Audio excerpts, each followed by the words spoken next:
Hello everyone, my name is Paul Constable. I am the Treasurer with ACTRA Toronto. I am sitting here with the ACTRA Toronto Executive Director Alistair Hepburn. Please at home, be seated.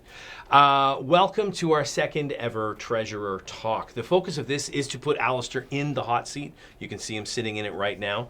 And the idea behind this is to ask Alistair the questions that members want answered. And we want to ask questions that perhaps members are too afraid to ask, or the ones that I definitely hear through the vernacular a lot that maybe even a little bit aggressive, but we want to dig down to the core of what's going on here at ACTRA Toronto, especially when it comes to our financial situation. But we'll branch out and get to areas that perhaps we don't even have in our notes right now. Anyways, let's get started. Alistair, I wanted just a quick history on you. How long have you been the Executive Director here at ACTRA Toronto? I've been Executive Director now 4 years. 4 years?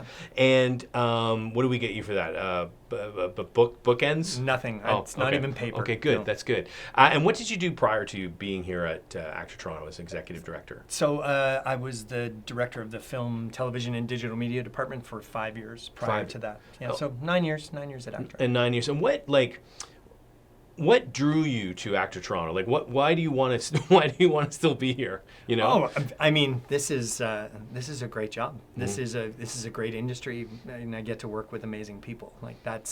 That's really the joy of it. I've kind of worked in the arts my entire life, and this was sort of a transition out of the world of theater, which is where I come from, into the world of film and TV. Well, that's great. That's good. I just wanted to kind of set the tone, because we're going to go in with a question that I think I hear a lot, the one that maybe is the punch across the chin.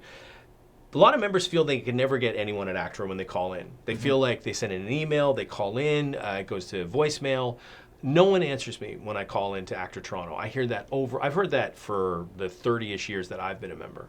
What do you say to that? What is your response? Yeah, I mean, it's it is a problem. We are staffed with people. They are human beings that put in a day's work. We have 44 staff at ACTRA Toronto. On the front lines of those, there's probably about 11 or 12 individuals that actually do all of the returning of calls, because they work on the contracts, they work under the separate agreements. We have 15,000 members. So, 12 into 15,000 is suddenly more than 1,000 individuals per staff person. You can imagine, even if only 50% of our members need assistance at any point in time, that's a lot of phone calls to return to. We get back to everybody as fast as we possibly can.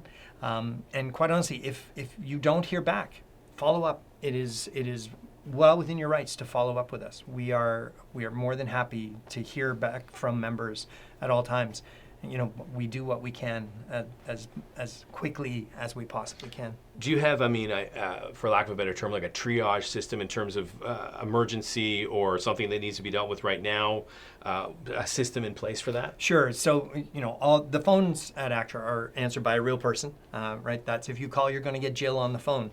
And Jill's going to put you through to whoever happens to be available, especially if it's a real-time incident that is occurring, something that's happening on set, something that must be dealt with immediately. Absolutely. We have to triage those to top priority. Okay. And going back to this idea of you have 11 people looking after over 1,000 people basically. Has there ever been any thoughts of how do we expand on this? How do we get it so that we can speed up the process so that members don't feel like they're being ignored? Sure. I mean, ultimately you're talking about more staff. That's really what it comes down to is more staff.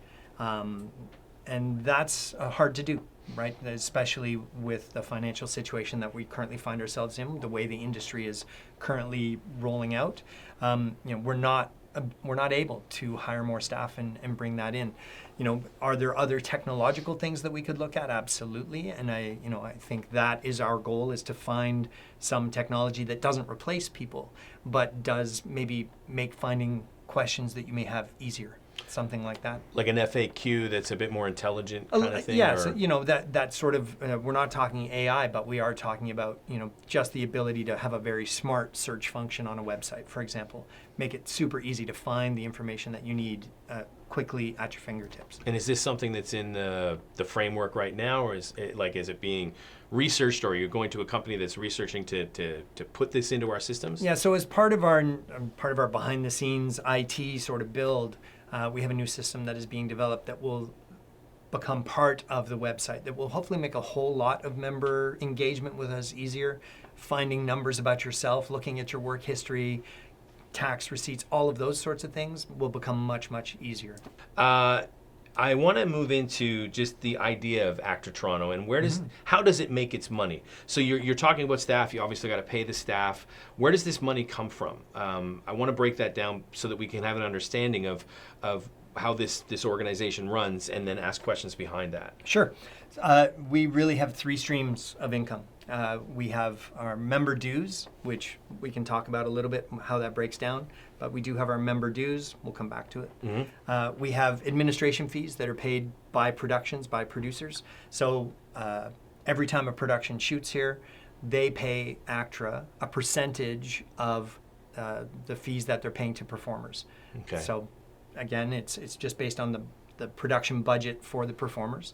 We get a percentage of that. It's negotiated into our agreements what that percentage looks like. And then our third stream is investments. So we do have money in the bank, absolutely have money in the bank. That is sort of our life savings sort of thing. And we invest that in smart and aggressive ways in order to really capitalize on the money that we do have to bring money back into this organization. Let's put investments on the shelf for a second. I want to go back to talking to these production companies. How you get what did you call it, administrative fees? Yeah. And you said it is in the agreement. So like if an American company comes in, and then you've got like a Murdoch Mysteries type show or something like that, are the fees different for an American production versus a Canadian production, or how does that work? There are different caps based on the number of episodes, whether it's film, whether it's movie of the week, that sort of thing. There are different caps that they pay out. And we also have a new business development plan. It was put in place years ago when Toronto was very much a film town.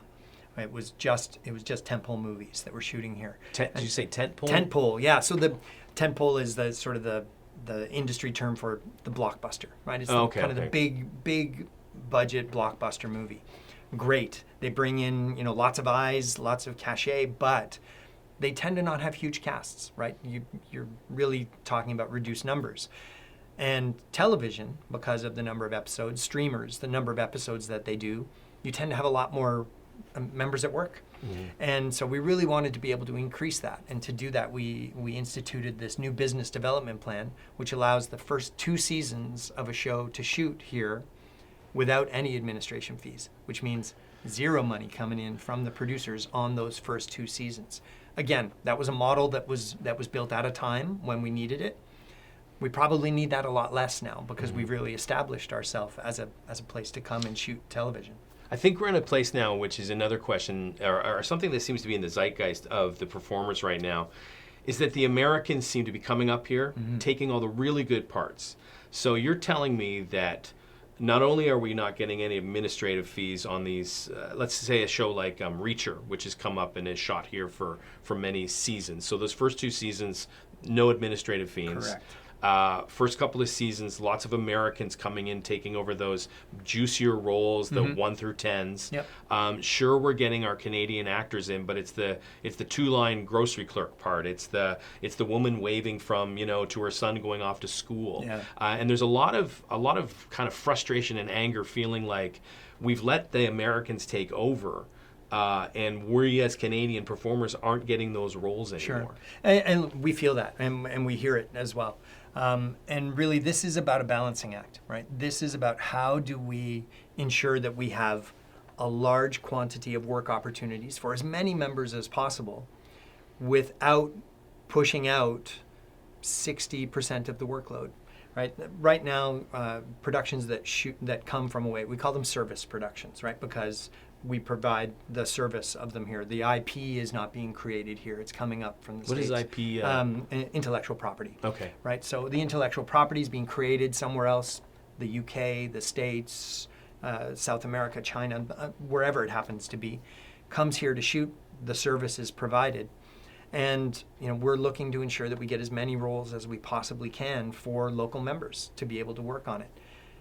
Losing those productions, making it harder for those productions to shoot here, does have the potential of offsetting the number of shows that will shoot here, right? I think what we know is we've got a pretty good balance. We're about 60-40, right? 60% service productions, 40% domestic, Canadian productions. And those are a variety of budget levels, both on the service side and on the domestic side. And, trying to keep that in balance is really, really important, especially, when we look back at the SAG-AFTRA strike and how suddenly none of those shows were shooting. Well, we know that we still had 40% of the marketplace still available to us, still available to work. So that's really important. But we also want to ensure that we're finding good roles for Canadian performers. And how do we go about doing that? There's lots of good theories on it. We are seeing some work that's being done in other jurisdictions. If we look at South Korea, if we look at the UK, they've really developed their domestic market, but using foreign money, right? I think if you look in Great Britain right now, production company, a studio like Netflix is shooting probably 16 different shows there at any given time by British folk, starring British folk for the British population. We need that here. We need to be able to do that here as well, by Canadians, for Canadians, but backed with big bucks, backed with U.S. streamer money. Is there a fear though that we talked prior to this, and Alistair told me he throws his crystal balls away now, but I want you to bring out a crystal ball, perhaps. Let's say that's a great case scenario. Netflix does come into Canada, or a streamer like that, to create these shows. Do we still feel like, though, even though it is a Canadian show, let's say it's a show that's, we've got Law & Order Toronto, which I think is primarily Canadian in its cast, which is great. But let's say they bring in another show like that, but the sell of it are foreign, perhaps American, perhaps British, perhaps Australian actors are coming into this show. Isn't that still the same problem, though? Isn't it still these foreigners getting the meteor roles and we Canadians being relegated to the smaller ones? Yeah, again, I think it's about finding the balance, right? I think if you look at a show, a great example is Wayward, right? So Wayward is a Netflix production. I coming back to Netflix on this. Written by a Canadian, created by a Canadian, Mae Martin. Mae Martin is an international star, but Canadian. The number 2 is absolutely Toni Collette, right? So not Canadian. But then sort of the rest of the cast that then supports them, yes, there are some Americans in it, but it is mostly Canadian. It is, 90% Canadian is that cast, because Toronto plays Toronto in it. And we actually get to see, Canadians being Canadians and carrying a show. That show's currently number 3 on Netflix in terms of most watch. That's important, right? That's an important metric. That is something that we need to be able to prove that we can actually sustain something that will be of interest. This is all based on algorithms now, right? The shows decide where to shoot, when to shoot, what they're shooting based on algorithms.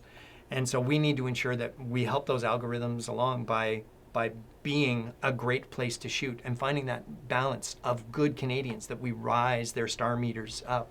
Again, we completely understand that, the frustration, the absolute frustration of seeing 1 through 7 not being Canadian. I get it. But then we also have to balance that with the 8 through 87 being Canadian. And, how do we make stars? How do we really raise the level of the work that we do here? We know we've got brilliant actors here. We know that. That's easy. But it's how do we convince others that we have the brilliant actors here as well? I guess, when I hear that, like the 8 through 87, part of me feels like if I was being a member that was listening to this, I could see this as almost cop-out answers.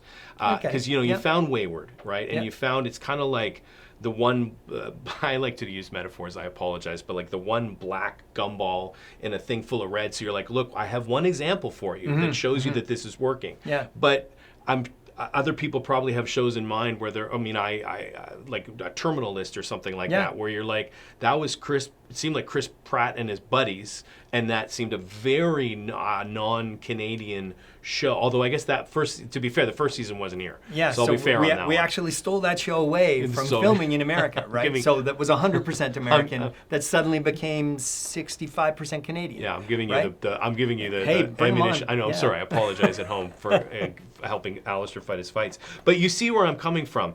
I do feel there's this push for we kind of don't care anymore that you're hiring. If we're just going to be the people working in the back of the grocery store, we no longer want this.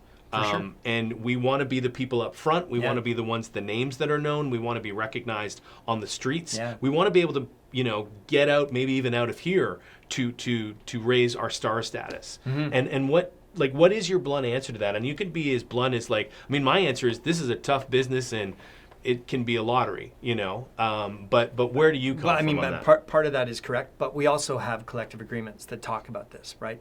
We don't have quotas built into our collective agreements. We just don't have the language there that we can use to support that. We have, everybody's heard of it, we have preference of engagement, right? They will absolutely do their best to hire Canadians, but when the financing model says, I need somebody whose star meter, because again, it's algorithms, I need somebody whose star meter is in the top 8,000, we then need to look at who is that and how do they find those people. That we have a lot of shows that shoot here that literally come in with, here are who we are casting. Here's who we're casting in the top 10. That's we're arriving fully cast in the top 10. That's not a secret. Everybody knows that. But that happens quite a bit. There are shows that want to shoot here because they want to use Canadian performers, Canadian locations. But there are shows that also want to shoot here because of the low Canadian dollar and tax credits. Right? And that's the reality of this. Again, this is the balance. This is that sort of 60-40 balance. And I look at another jurisdiction. I look at Vancouver, and I look at they're filming. They're constantly filming in Vancouver. 90% of the work that is filmed in Vancouver is not domestic work. It comes from somewhere else. And I want to ensure we never get there. That's not what I'm interested in. And I hope that's what the members of ACTRA Toronto are also not interested in, is finding that balance so that we can create our own work, but be in someone else's work and rise up to then take on the starring roles in that work. You talk about these companies coming in and you look at that and you look at the numbers. What is your fear of just saying no? We're just not going to, I don't know if George is the answer you use anymore, but George has built up their film industry as well. And some of it's coming here because of other reasons. Yeah. But there are other jurisdictions that they could escape to. Is that part of your fear behind this? 100%. Georgia, the fact that you bring up Georgia is actually in absolute disarray at the moment. Georgia, the Pinewood studio in Georgia, which has 34 sound stages, is currently occupied at 10%. Right. So who's got the 0.4 of the exactly. the stage? So they've got 3 stages in operation right now. We're very fortunate that about 92% of our stages are fully booked at the moment. So for us, it is everything that we do here is we walk a knife edge, right? We really, really do. The old adage of you don't cut off your nose to spite your face is how do we find that path forward? How do we ensure members make money? How do we ensure members get great work opportunities? But how do we also push back enough that we can continue to raise status without having them run away to go to the UK, to go to Hungary, to go shoot somewhere else that has an equally attractive tax credit, that may just say yes, right, all the time. I wonder if it's a bit of a cop-out, again, answer that you talk about you get 8 to 87, and we understand that those dues come into this union, this Toronto branch. Is that now just you saying, hey, we're going to keep this branch afloat based on these lower level roles? Yeah. You're just doing that because you get to stay where you are. This branch gets to stay open, but I don't get to be the number 1 or 2 on the show. Yeah, no, it's 100% not about me. It's about the ability to actually continue to fight. Right? It's about funding the machine that does the advocacy. Without that advocacy work, without that policy work, without that changing of collective agreements, the negotiations, this just becomes a free-for-all, and we literally will be absorbed, right? And we will just become a location, and that's what we have to fight back against. And and we have to fund that. There is no bones about it. We have to be able to fund the fight. What do you mean by absorb? Just by a... I would suggest that there might be a union south of the border that would love to absorb the work that we do, all of it. SAG-AFTRA, well, the question from online, if you didn't hear it, is would SAG-AFTRA or would ACTRA ever consider merging with SAG-AFTRA? I'm sure you have no thoughts on this. Well, I mean, I of course do. It's a bit of a 51st state question, quite honestly. And not that I'm going to say elbows up, but I would suggest that would probably be one of the worst things that we could ever consider. If we wanted to push our way to becoming a location where you were always the grocery store clerk, then that's the fastest way to do it. That's absolutely the fastest way to do it. So you're saying staying in Toronto would guarantee you could maybe work, but you'd be 10 to 80, and you would have to go to a jurisdiction that hired those top 10. That would be your goal. Like people do go south of the border. We're not trying to hide any truths here. But what we also know from the studios is they don't want people to move to LA because then they have to fly them back up and house them here, right? What they want to be able to do, their goal is to find a new production model as well, right? Their goal is, yes, they are always going to have their stars that the financiers of the project want to see in those number 1 and number 2 roles. But they don't want to fill out 3 through 8 flying people up as well. For them, financially, that makes zero sense. It makes zero sense. I want you to kind of explain that, because it feels like people are saying to me anyways, they are doing that. They are flying people up from the States, and they are, I guess to your point, we got to go back to the star meter, and are they rated on that? Yep. Is there a balance in that enough to cover the cost? Because I do hear a lot of anger from people going, I know I can do that part, but they brought them up. So what I'm hearing doesn't add up with what you're saying, in the sense that you're saying they don't want to spend that cost, but I'm hearing they are. Yeah, so prior to the SAG-AFTRA strike, they 100%, they just were. No ifs, no ands, no buts, they just were. I think that was a pivotal moment. Things have changed, right? The industry has resized itself, and budgets have been slashed. Staff at all of the studios south of the border have been let go. They are looking for ways to make this a more economical business model, because they also all fear for their jobs too.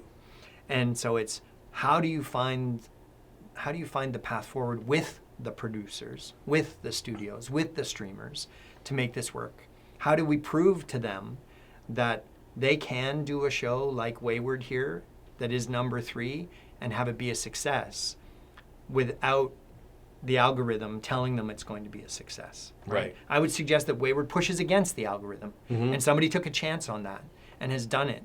And so now we get to now build on that, right? And I think we've been seeing that build start to happen over the course of coming out of the strike. So for us, it's how do we continue to build on that? How do we continue to capitalize on that? How do we keep that momentum going? Not a cop-out, just a straight up, that's what we need to do. I did know Mae Martin when she was a young teenager. She used to come to Second City. So international, you're welcome. There you go. Just want to get that out in case Mae Martin is watching. Hello, Mae Martin. It's good to, so proud of you. Speaking of the U.S., the 51st state and all this stuff, the tariffs that are happening right now, I get a lot of questions about it. What are your thoughts on these? And they are, who knows when you're watching this, because we are going to put some of this stuff online later, but definitely now, in today's date, October 8th, tariffs are on everyone's mind. Sure. It is saber rattling. I would suggest it might be impossible, if not illegal, to actually put into place. And the midnight ramblings that occurred in a late night post on social media. That could be the most obscure answer I've ever heard. But it was, if you want to get away from it, I understand we can, but yeah. No, the President of the United States is pushing back against the Governor of California. That is 100% what it is. The Governor of California is saying, you are not doing enough for this industry. And the President has said, oh yeah, hold my beer. Let me show you what I'm going to do. I'm going to make it impossible to film outside of the United States. Except has done so in a manner that is probably not possible. I'm not sure how you slap a tariff on an intangible object, right? Tariffs are meant on physical goods, physical things. That's what tariffs are on. Beyond that, really, this industry craves stability. That's what they love. Anytime somebody does mention something like this, it does make people nervous, for sure. And then it goes away. This is the second time that he's brought it up. The devil will be in the detail here, and we will wait and see. We will continue to work with our politicians here to push back, to find ways around this. The studios are all still here; they're all still shooting, and they are with us in this. This is a bit of a nothing burger, quite honestly. Okay, that's good. Going back now, we'll get off the U.S. topic right now and go back to ACTRA Toronto. Sure. And look at ACTRA Toronto's finances as a whole. And I want to talk about the deficit that ACTRA Toronto is facing. As treasurer, when I came in last year and started looking at the pieces of paper that my amazing financial director, August, puts in front of me monthly, I noticed this thing that said deficit. And it was a deficit of, I think at the time it was $1.5 million projected. We did get that down to just under $1 million. Mm-hmm. I think in the 980 or something like that. 940, thank you. But this year we are facing a projected deficit of 1.8 million in the Toronto industry. Mm-hmm. And this will be, we're probably going to do a lot of stepping stones off this, but how did we get here? Yeah, really a lot of this has to do with the industry itself, right? Coming out of COVID, we went into major feast mode. 2021 was probably the best year we've ever had in this province when it comes to this film industry. 2022 was pretty good as well, and then we ran face first into the WGA and SAG-AFTRA strike.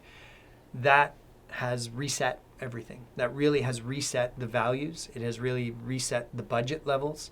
It has reset the scripts that are being greenlit.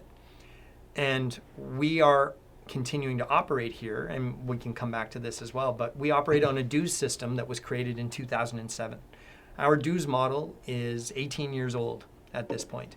It's very difficult to do work in 2025 based on a model that was created in 2007 and has had zero updates since then. So that's one factor for sure, is we have a broken dues model. The second factor is the number of shows. The number of shows with the number of performers has drastically reduced. While there are still people working for sure, and the industry is busy right now, the size of the casts are much smaller. They are much, much smaller. And that means less revenue. We talked about, we only have 3 revenue streams, right? When you have fewer productions, less admin fees. When you have fewer people in those productions, you have less dues. That's just the reality of our model, of our financial model. And that's really what we're looking at, is members requiring the same level of service on lower budget productions, but it still costs the same to pay the staff to work on those low budget productions. So bringing in less money to do the same amount of work ends you up in a deficit situation. And the word deficit, we need to understand, is the year over year. Mm-hmm. ACTRA Toronto is still in the black overall, right? With our investments, with our savings, we live in the black. The last 2 years, we've been in the red for those 2 years. So then we have to dip into those savings to cover those costs. But that's not putting the organization itself into a overall deficit. It is just the year over year deficit that we're talking about. But I look at these numbers, and I see a 1.8 projected deficit, and I know I call it the piggy bank, but it's our investments. Yeah. It's our funds, which have, I think at this time, around $9 million. Mm-hmm. And I start doing math, and I like to round numbers up. So let's say $2 million this year we pull from those investments. That brings us down to 7. 2 million perhaps the next, and so on and so on, unless we see a shift in the industry. Doesn't that put ACTRA Toronto at risk in 4 or 5 years of running out of that piggy bank? And then what do you do? Yeah, so I mean, that also assumes that nothing is done, right? It assumes no austerity measures. It assumes no change in the financial modeling of how the organization is run. And I think that's what we've been looking at over the last couple of years is, what are those financial changes? What do we need to do? We talked that ACTRA Toronto currently has a staff of 44. When we started this, prior to the SAG-AFTRA strike, we were a staff of 50.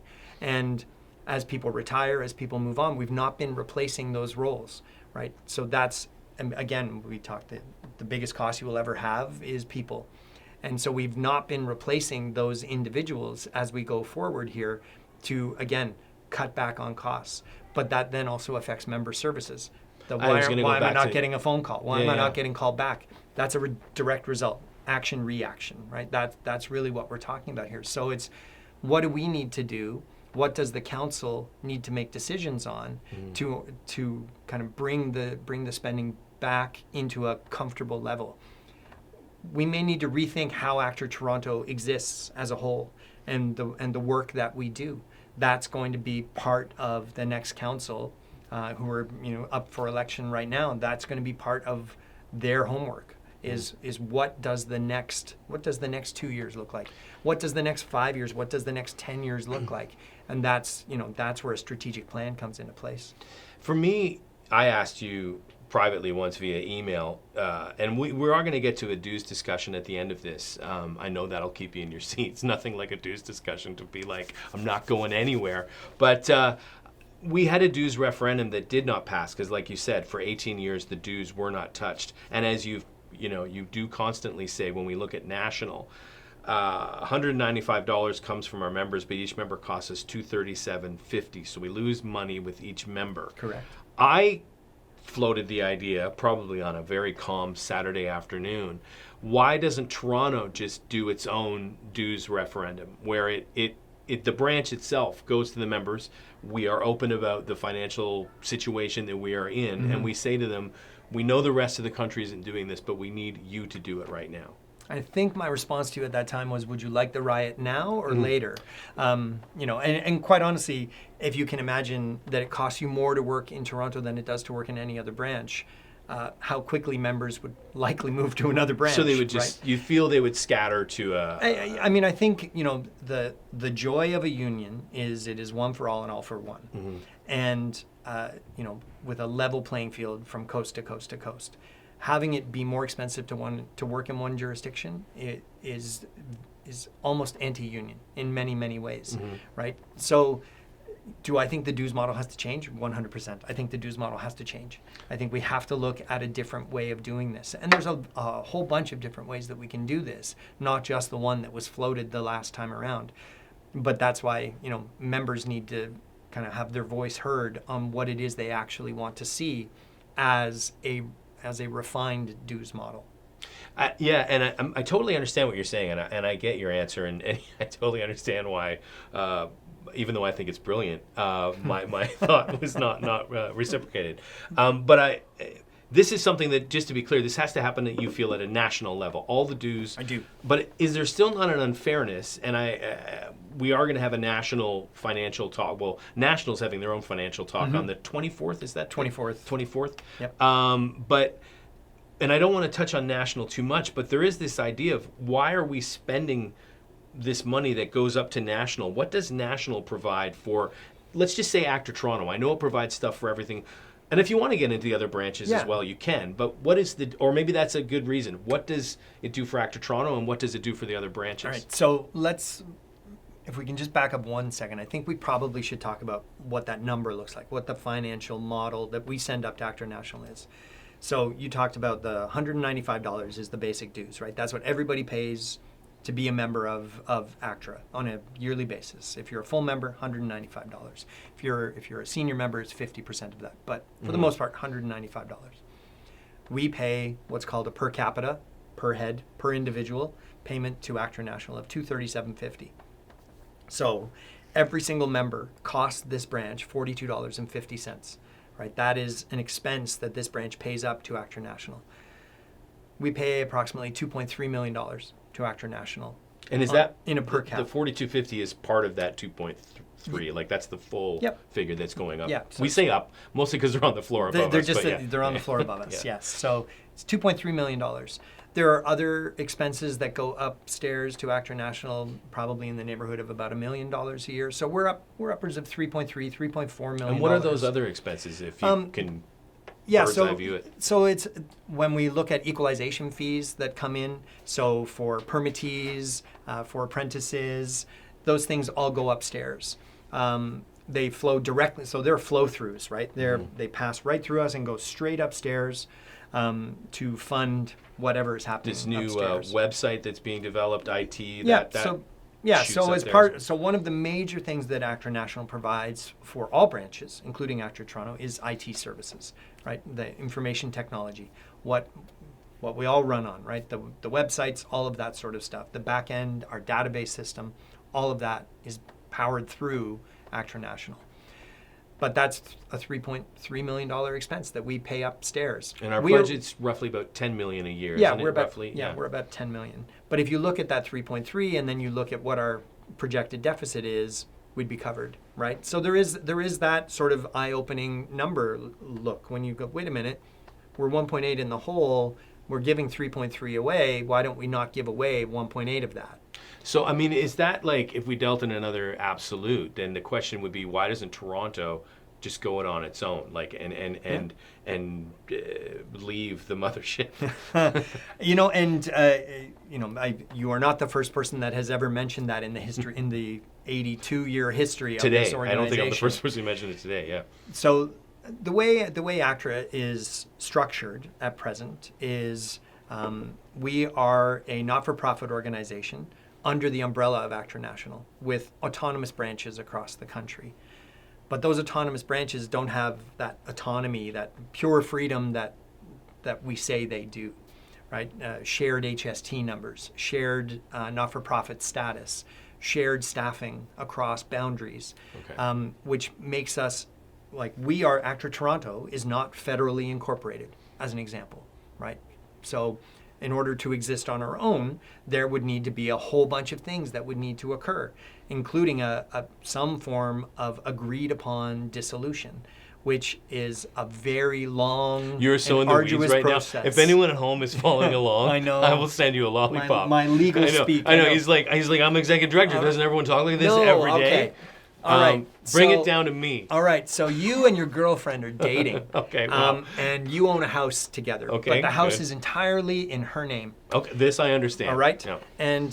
And you decide that you want to split that house Mm-hmm. in two. You want the main floor. You want her to have the upper floor. Mm-hmm. In order to do that, things have to happen. Paperwork has to be Right. signed. There has to be an agreement made between both parties, especially between the party that actually owns the house. Right. Right. ACTRA Toronto doesn't own the house right now. We're just, we are a tenant in the house. And so if we want to talk about that, it talks about how do we split up the house? Okay. How do we fairly split up the house in such a way that where we're already paying for 54% of the house. Right. So shouldn't we own 54% Which of the is house? a strong argument. Like if we use that metaphor, Yeah. Yes, you bought this lovely house, but why am I the one paying for 54% of it? Yeah. So I get it. again, those are the conversations that the membership need to have. Mm-hmm. Quite honestly, right? Because it is the members that decide how this organization runs. This is a member-led organization. They decide how it runs. I think you've had over even in the last year, like from members themselves, that you have the power. I think this is a myth that we can disband, that the executive director, you being the executive director, or any executive director that could come after, would have this power to suddenly just, go, well, that's it, we're out, and it's done. But as you're saying, and I think to go back to what you were trying to jump to, and maybe, I don't know if we want to get in the weeds that much, but you talked about how we're under provincial umbrella now, but national's under the federal umbrella, and so all that stuff would have to shift, and a lot of lawyers and accountants would get rich trying to figure out this situation. I mean, again, it's Which not, can be done, it's but not it just, impossible. it all costs money. Yeah, it is not impossible. It is just what is the appetite to do it, really? And to look at a 3 point, and this is not an opinion on a right or wrong. No, of course, We're just no. looking at numbers. A $3.3 million, though, expense from our branch on a 33% of the budget. We're facing deficits. Anyways, as you said, we've got council elections coming up. Perhaps this is something that will be a topic of discussion for sure. the future council. Yeah. But the question was, if let's say there's evidence that a foreign actor, usually we'll say American just because this seems to be the one that it comes from, but it could be a British production, could be anywhere. Yeah. They come flying in and they've taken over a part.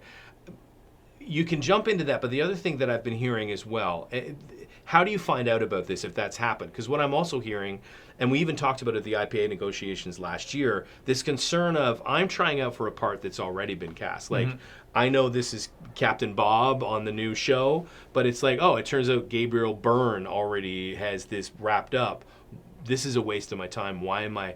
Because the thing is, actors feel like it is a waste of their time. They got to set up their Zoom. They used to be able to even go in person. Yeah. So if there is evidence that this has already been precast and they're going to fly them in, how do you find out about it? And then is there any reprimand or anything? I think that's the. Would you agree that's kind of the heart of the question? Or? Sure. Yes, and I think the other part of that is, how then are those permits sort of issued? What is the thought process? What is the pathway? Yeah, that was the first question, really. Like Yeah. they were kind of combined together. How do you consider these permits? So let's talk film and TV, right? We'll talk film and TV first because, again, it's dealt with under the agreement slightly differently. Under film and TV, under the IPA, productions are classified based on where the IP is owned, right? So again, we talked about that intellectual property. So if this is a production that is coming in from outside of Canada, from the UK, from the States, it doesn't matter. As long as they are not taking funding from Telefilm or the Canadian Media Fund, so Telefilm or CMF, they are under Article A707 of the IPA. Write it down, you can look it up later. Essentially, A707, what it says is, they're going to do their best to hire Canadians. They're going to really look at Canadians, but they have the ability to cast whomever they wish in their products, with no quotas, no minimum hires, nothing like that. In order to bring that individual into the country, they have to receive a letter of non-objection from ACTRA, from the union. That they show up at the border with that piece of paper in hand, and that's what allows them to come into the country. In the IPA, it says we will not withhold those permits or those letters of objection if they've checked all the boxes, which includes seeing Canadians or showing us financial reasons why they didn't see Canadians, right? There is language in there in the agreement that talks about we have some financial requirements that says we must cast X, Y, and Z Americans in these roles. That's how we got greenlit. We got Ryan Reynolds in the show, and he's Canadian. Yeah. Okay, Yeah. then. It's okay. We'll go back to Gabriel Byrne. But the reason we cast him is because the financier said we must, and if they can show that documentation, that checks that box. So preference of engagement is absolutely there, but it is there to a point. It is to a point of they have to try until they say we weren't able to find what we needed, based on the algorithm, based on financing, based on star power, based on the size of their feet, whatever it happens to be. They have to be able to show that they weren't able to find. I don't think the last here. one applies, but yeah, maybe it does. I'm like, my pushback on that though is like, then is that not a kind of a garbage system, because they're just trying. It's like, I tried to do the dishes, but like, how do you prove that you tried? And that is the language that is in the collective agreement that has been negotiated into the collective agreement and has been there for a long time and needs updating, needs changing, right? But again, you had the opportunity in the last round of bargaining to be a member of the bargaining team, so you also got a real glimpse into what it is like to sit across the table from the AMPTP and the CMPA, the alphabet soup of producers who represent American and Canadian producers, and what that give and take looks like. How far are ACTRA members willing to go to secure these roles, which we saw south of the border took them out on strike?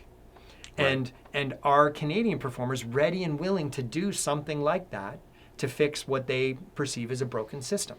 Because, again, to negotiate into the collective agreement that you can have the 1 and the 2, but you can't have the 3 and beyond, that gets us into A704 and A705 of the collective agreement, which is the Canadian content, that IP protections, where they can only have one American or one foreign performer unless the number 2 is a Canadian. And if the number 2 is a Canadian and the second highest paid, then they can have one additional American, right? So there are ways. Our sign has fallen. I think, Moving on. Budget cuts. You're welcome, everyone. Here we go. Getting warm deficit in here. we've balanced out our deficit for the year. But to that point, I get what you're saying, and having done the inside baseball of being on the IPA bargaining team. IPA? IPA. Yeah, I always say IGA or ICA, which is both wrong. you've mentioned to me and to council and to a lot of people, if you're going to push for something, it usually means you're going to lose something. And even for like, I can say, I can see at times when the nice thing about that bargaining was that we had a variety of people. We had people from animation, we had people from background, we had leads, we had a variety of people that worked in this industry. Yeah. And so they were there to protect so that background doesn't lose too much in order for the principal performers to gain too much, and vice versa. Sure. So do you see, though, in the next go-round, because, one of the things we say is they're trying their best.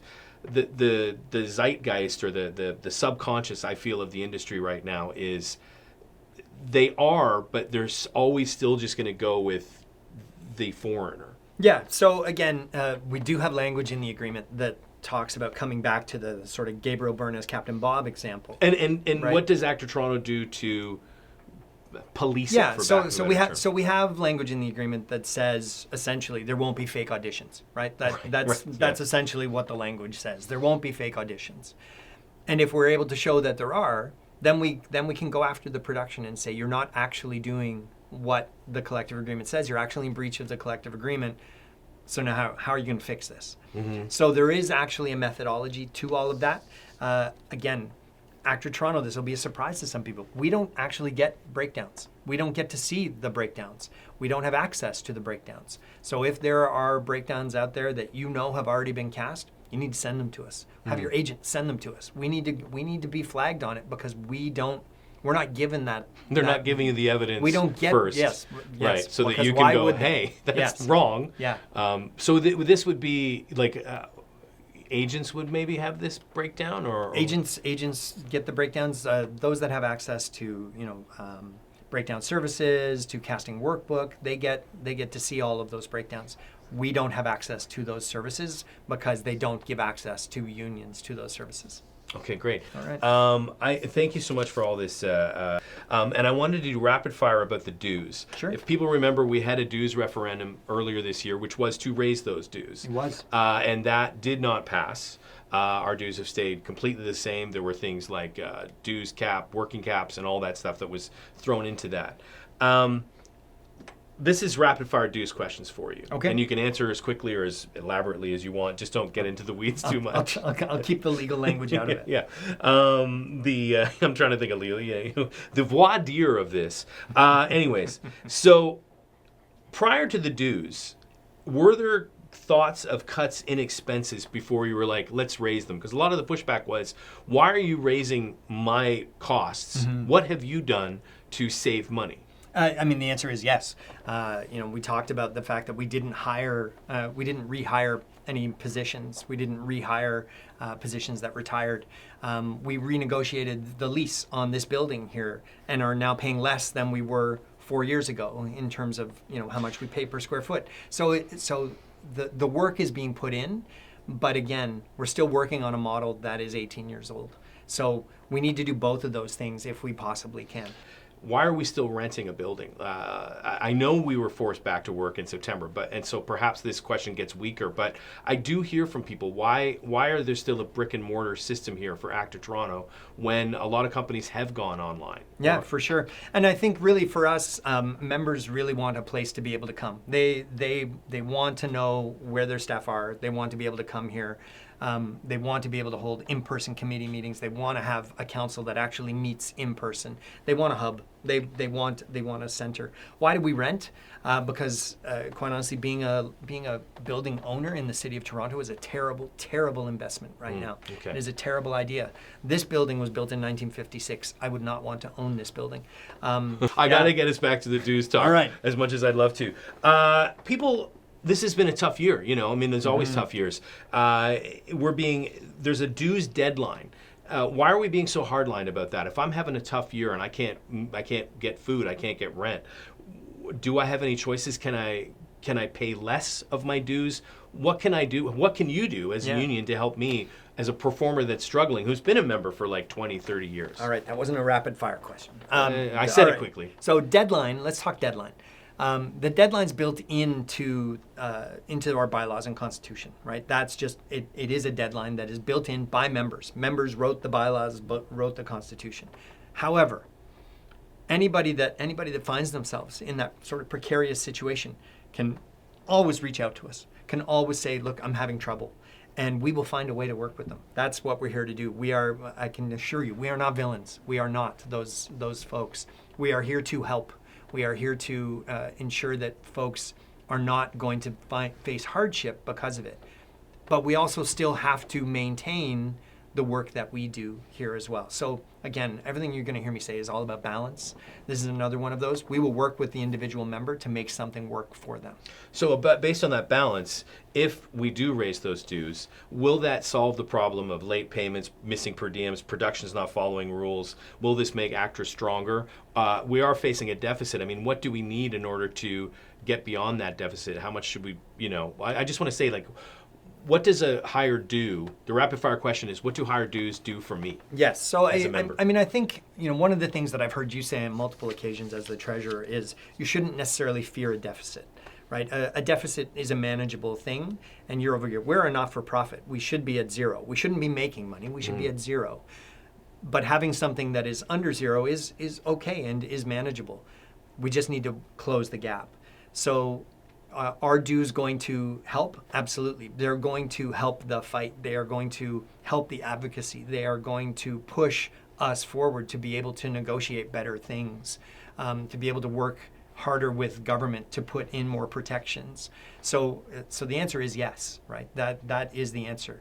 But we shouldn't fear the deficit. That's one thing we need to be clear on. Don't fear it. Yeah, I would agree with you, and I'd say don't fear the deficit, but always be aware of the deficit. 100%. Always don't hide the deficit. And if anyone's hiding deficit talk, ask more questions. That was a question regarding the commercial lockout, which does, believe it or not, it did affect me quite personally. But the question was, because there still is a continued commercial lockout in our branch, the ACTRA Toronto branch, and I would say Ottawa as well, right? Like, this is an Ontario lockout, or is Ottawa kind of get out of that? Well, it's a lockout across the country. It is across the country. These agencies have locked out everyone. Yep, all across the country. So the question was, can other branches perhaps subsidize the ACTRA Toronto branch? What are your thoughts on that in order to help out with the struggles that we've been facing, which is 3.5 years now, right? It is, 3.5 years, for sure. I would suggest, again, ACTRA Toronto pays 54% into national.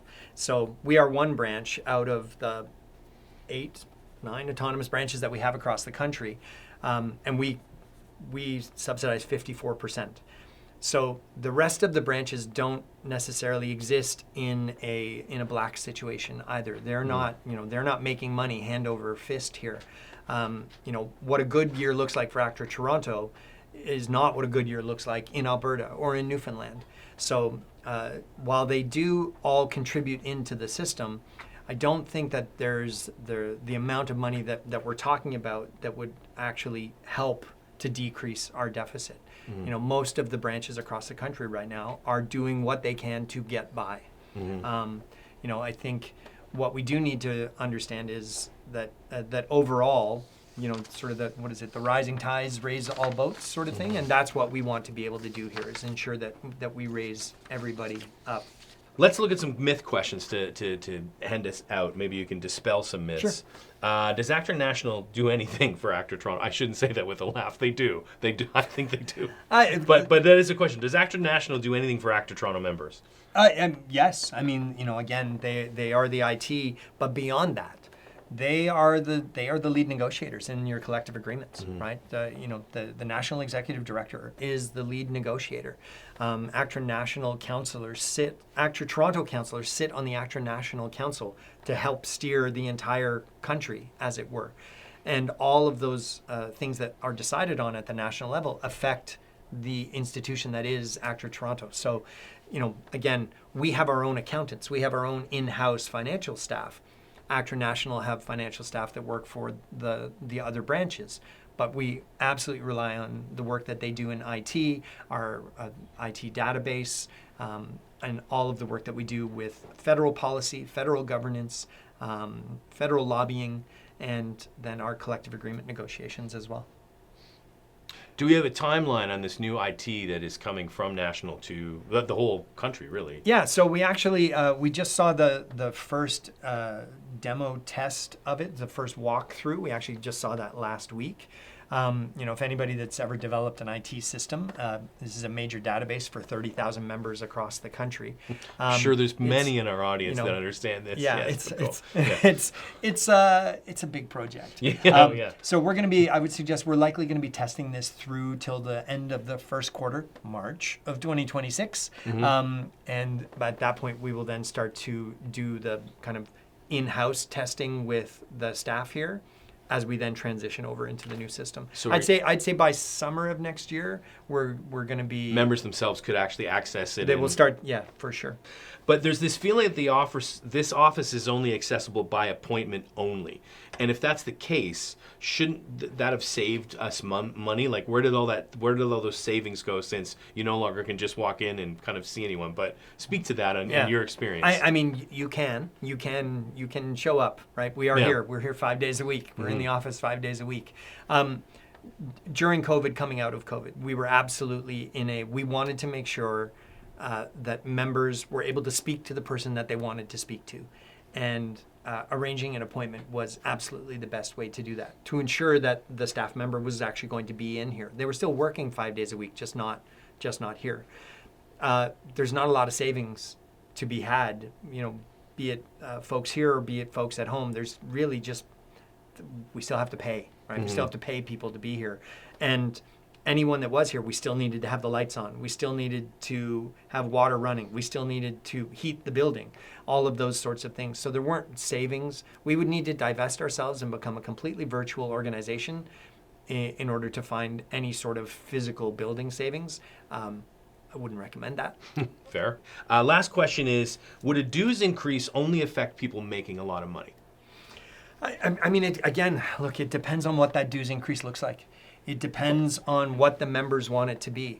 I would suggest that this council has been very, very adamant about, before we move forward with any sort of dues conversation, that there needs to be a conversation with the membership.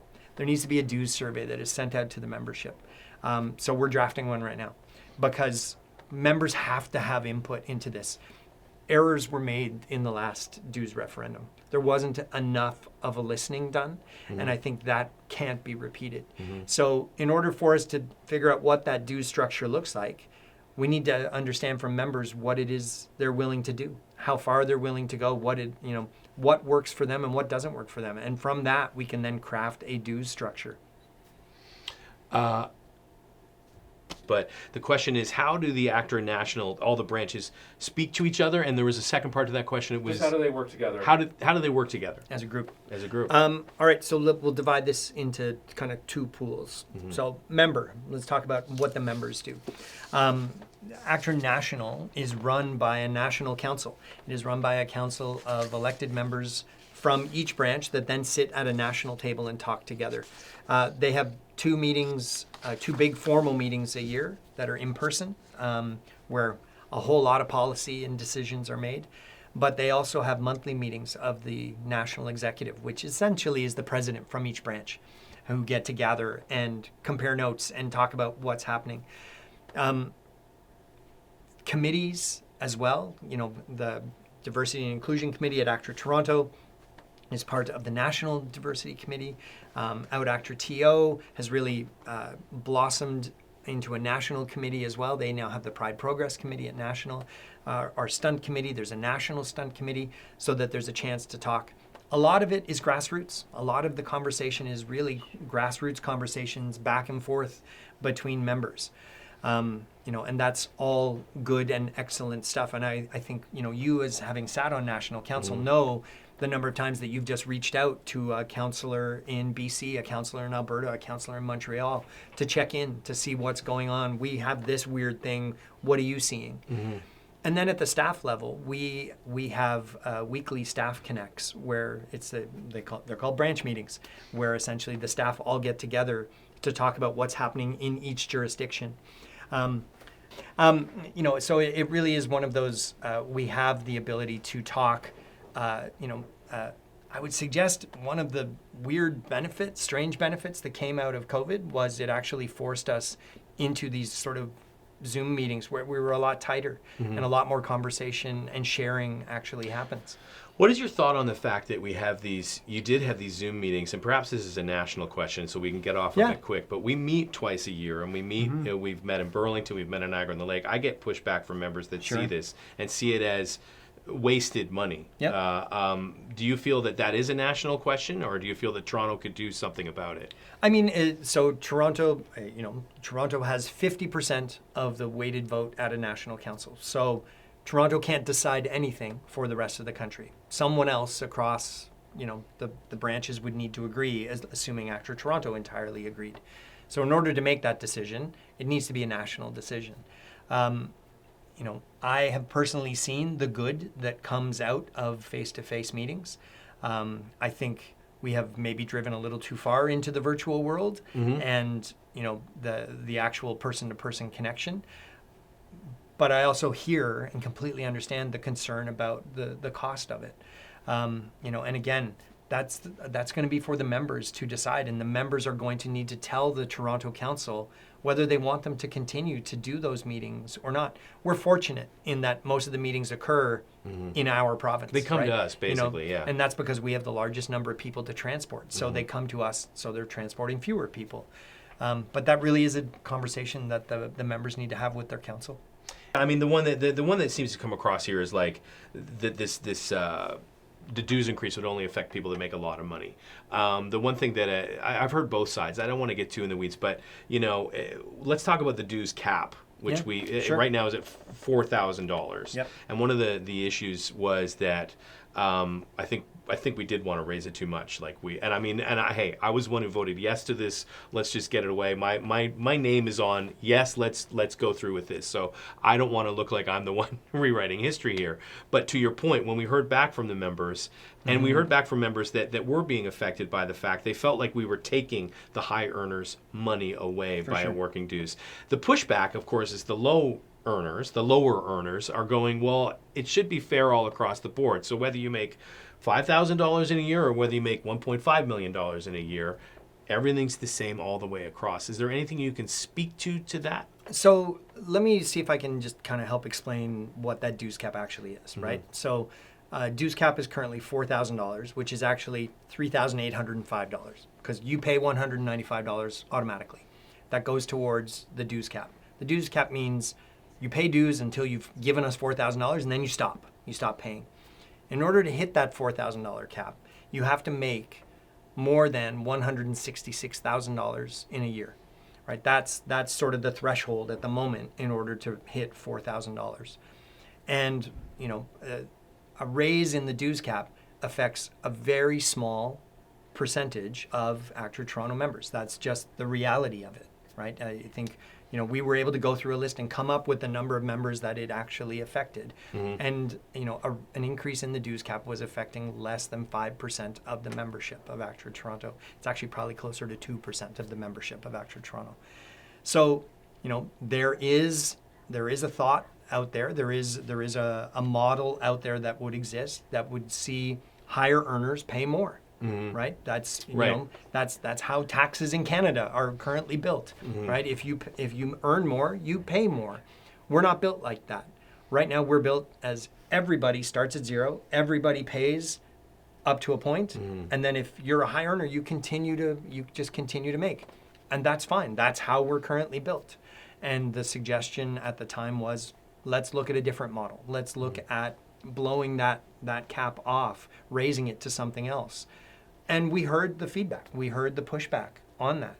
So that's why we need to talk to the membership to understand what it is that they're willing to do. And I would say for me, because as the treasurer looking at those numbers and looking at what could come in, I think that's where I got tunnel vision on if we can get this to happen, we can get more money into this branch. And my question is, what does solidarity then mean? Is solidarity looking after yourself? Or we look after you, or is solidarity also like looking after the whole branch? And if I have to pay a little bit more because I'm having a good year, that's what I'm going to do. I don't think we're there yet because of probably I mean, I think if I always, and I mean, I'm here, I like the staff here, I get everything that goes on, but if you haven't been frustrated by ACTRA Toronto, you're probably not a full member yet, you know what I mean? For sure. But it is a great place. But I just wanted to say, if I said to you, what does solidarity mean to you, what would your answer be? I mean, I think what solidarity means to me is you give what you can and what you can afford, and there's definitely a model that would give us that. Okay. You know, again, we're operating on an 18-year-old model that is no longer tenable. Mm-hmm. So we need to find the new model, but it's going to be the members that decide that. It's not going to be me. Mm-hmm. It can't be me. Right, because I don't live that. I don't contribute in that way. I contribute in other ways. I contribute with, you know, a 60, 70-hour work week and picking up the phone at 4 a.m. if there's an emergency. That's my contribution to this. Mm-hmm. You know, overall, solidarity means looking out for your siblings. Mm-hmm. It means looking out for every single member, not just members in your small circle. That's what solidarity means. Yeah. Is there anything else online that we want to reach out to, or we're just going to do one last little check here? Thank you for being patient. And thank you, Alistair, for your time. Doing what I can. We have one question. One question, okay. And let's hope this is, and if it's not a banger, that's okay. Does Alistair know what SAG's due process is? Is it capped the same way as ACTRA Toronto's? So does Alistair know what SAG's dues process is, and is it capped the same way as, not even just Toronto, but across the country, right? It's the same. Yeah. Yeah. So SAG members pay a smaller percentage on every work. So their work dues, I might get the number wrong, but it's in and around 1.75%. I think you're in the. I think you've said that number before. So you've been wrong multiple times. Yes, you're right now. Yeah, and there is a cap, but in order to hit the cap with SAG, you have to make $1 million. Mm-hmm. And once you make $1 million, then you cap out. So everybody pays a lower amount up front, but everybody pays longer in terms of the money. That's their system. Mm-hmm. Yeah. Well, that's great. Yeah. Would you recommend? Well, just one. Again, I think that could absolutely be one of the models that we actually look at here. For sure. Yeah. Well, and do we have any idea? We don't really know. We don't have a crystal ball on this, even as a national council member. I think there still is going to be a discussion about switching up dues, but we don't really have a timeline for that yet. Maybe this spring or the conversation must occur first and foremost with members. Yeah. Right. And so that's going to be the outreach. That's going to be a dues survey that will be coming within the next month. Okay. Before the end of this year, you will see a dues survey, ACTRA Toronto members, in your inbox. We need to hear from you. And then based on the results of that survey, then we can start to craft what the conversation looks like through focus groups. And we can start to run some models, because we need, as staff, we need to be able to kind of run a variety of models to say financially, does this actually make any sense? Or are we just chasing our tail at this point? Right. Yeah. Great. We're just seeing some positive comments about the need for that conversation. Great. And solidarity as we move forward to tackle those challenges. Onwards. Well, I want to say thank you to Alistair. I want to say we've got in the room, you don't know this, but we have August, Cass, and Avia helping us out here. I want to thank them as well. Couldn't have done it without them. I want to thank you who have stuck through this whole time. We are going to splice this up and put it up online somehow. Yep, it'll be available. But go Jays go. Solidarity forever, whatever catchphrase you want to do to get us out of here. I just want to say I'm Paul, Constable again, ACTRA Treasurer of Toronto. And and don't forget, we do have an election coming up. The vote will start October 31st, but get an eye on the candidates. Ask them questions, find out who they are, and we will even have a candidate meet and greet. We think maybe even a couple of nights coming up later this month. Yeah. That is not in stone, but we should be able to get that out to you soon enough. So keep an eye on your emails and look for the dues that's coming out, the dues survey, and look for those meet and greet candidate nights. Thank you, everyone. Have a great night. Thank you.